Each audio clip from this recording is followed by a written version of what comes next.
Hello, Hong Kong audience. It's very nice to be talking to you. Thank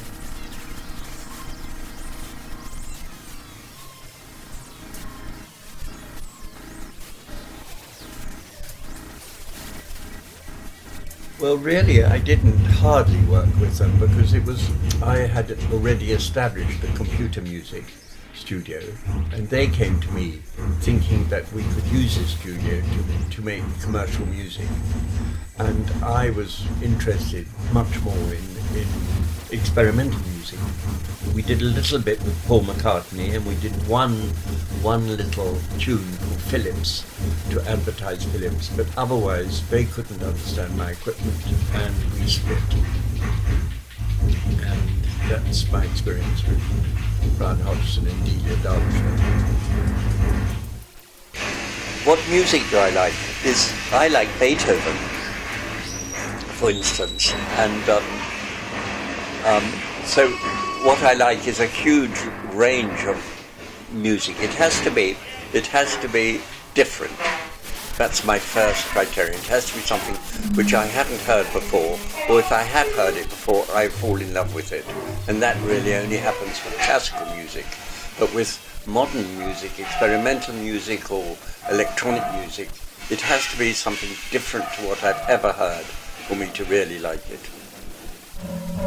My first electronic musical instrument, well, it was a gigantic single oscillator made by the British or American Army, and it was about 1 meter wide and half a meter high, and it had huge dials, and you could do a sweep of an oscillator on it. That was my first instrument. Well, I've never had what is now called a modular synthesizer, but in some sense, the VCS3 and its twins, like the AKS and the Synthia, was a modular synthesizer. What happened was I decided what modules had to be put together in a box, and they had to be as interconnectable as possible. So in a rough sense, and going back half a century, it was the beginnings. I have tried the VCS3, and I helped them find some patches which simulated and sounded like the original VCS3. It's very clever indeed. Well, the first one was called Putney. Partly, yeah. And because I think that was the one which was ordered by the Radiophonic Workshop. And so their one was called Putney. And then when we marketed it, we called it the VCS3, Voltage Controlled Synthesizer 3. We had some prototypes which were 1 and 2 perhaps. And then we had a 4, which was 2 of them put together. Yes. Okay. But the iVCS3, which we were talking about, is very, very interesting. Of course, it will never sound like an analog synthesizer because the randomization is too accurate. So it doesn't have noise and it doesn't have unpredictability.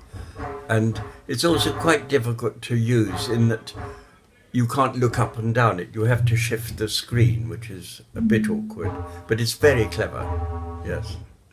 Well, my future expectation is that they should be able to be put on a fingernail, and any patching will be done with the eye.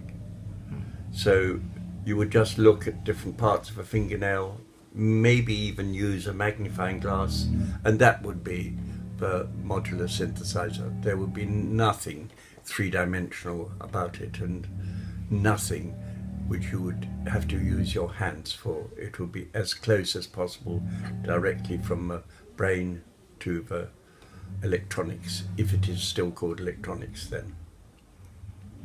You know, I've only started to do electronic music again in 2010, but in the last 5 years I have been to lots of places all over the world, and it seems to me that from the first electronic music in the world concert, which I gave in perhaps 1969, there had never been a concert before that, and it was full up.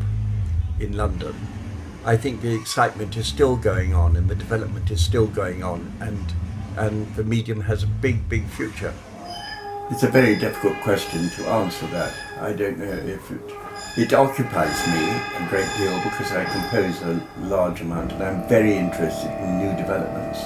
And I'm especially interested in the computer new developments and what one will be able to do with creating new instruments, not just by sampling, but sampling and then altering the parameters of the samples. That's my next important thing. And also the three-dimensional aspect of producing sound. So one does away with loudspeakers.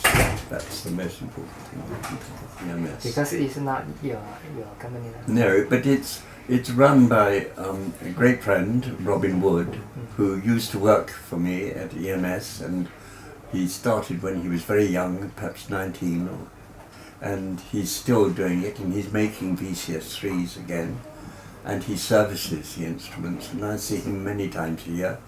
He's a very good friend and lives in Cornwall. And I don't know if there's any more future than that. I mean, it's very historical, EMS, so I can't see that it's really has a future in the 21st century, except for nostalgia. Okay, thank you very much, Peter. Thank you. Thank you. Thank you. Good luck. Yeah. Have you been to Hong Kong? No, I haven't. No. Do you want to go? I'd love to go to Hong Kong. Yes. I've got various friends who've been there a lot, and yeah. What's your next music release? Well, there's been a release of my very early music. I don't know who's the publisher though. It's ridiculous. I'll tell you by email. Okay, thank you, Peter. Okay, thank you very much. Thank you. All right.